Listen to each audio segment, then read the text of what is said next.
naging buhay namin noon, iba. Yung, siyempre, hirap pa kami noon, nag-aaral sila. At lagi kaming nangungupahan. Nangungupa kami ng 27 years.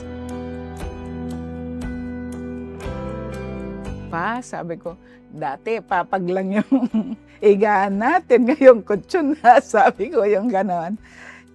Kasi talagang hirap na hirap kami nung bago kami mag-asawa.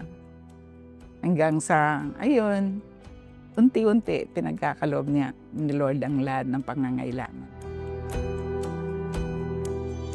Bagong kasal pa lang kami, pangarap ko mayroon farm, tapos resort.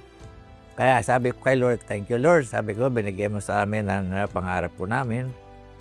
At saka mga importante, magsama-sama kaming pamilya na masaya.